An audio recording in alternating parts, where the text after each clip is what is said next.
Hello అండి అందరికీ. మా సైడు గుంటూరు సైడ్ స్పెషల్ సున్నుండలు అవి ఎలా చేసుకోవాలో ఈ ప్రాసెస్లో చూసేద్దాం. ఫస్ట్ అయితే ఒక కప్పు మినపప్పు తీసుకున్నా, అవి దూరగా వేయించుకొని మంచిగా వేగిన తర్వాత తీసి పక్కకు పెట్టుకోండి. అవి చల్లారేంతలోపు నేను కొబ్బరి కూడా కట్ చేసి పెట్టుకుంటున్నా, ఎండు కొబ్బరి. సో ఈ ముక్కలు కట్ చేసుకునే లోపు అవి చల్లారిపోతాయి. అవి చల్లారిపోయిన తర్వాత మనం పౌడర్ లాగా మెత్తగా పౌడర్ లాగా చేసేసుకొని ఒక ప్లేట్లోకి తీసుకుంటున్నా. అలానే వేయించిన శనగపప్పు, నేనైతే మినపప్పుని కొంచెం లైట్గా కొంచెం పొలుకులుగా వేసుకున్నా.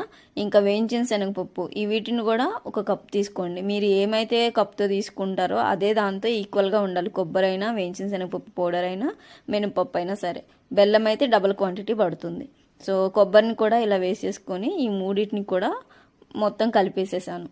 కలిపేసిన తర్వాత మనం దీంట్లో బెల్లం రోలు ఉంటే రోలుతో తీసుకోండి, లేదంటే తురుముకొని మిక్సీలో వేసుకోండి. సో నాకైతే రోల్ అవైలబుల్గా ఉంది కాబట్టి ఈ పౌడర్ని అంతటిని మూడింటిని కలిపేసిన తర్వాత కొంచెం పౌడర్ వేసుకొని ఇంకా బెల్లం వేసేసి దంచేసుకుంటున్నాను. ఇలా దంచిన మిశ్రమంలో ఇంకా మొత్తం కలిపేసుకొని నెయ్యి వేసుకొని ఉండలు చేసుకోవడమే. మా సైడు కోస్తా ఆంధ్ర సైడ్ అయితే ఇవి చాలా చాలా స్పెషల్ అనమాట.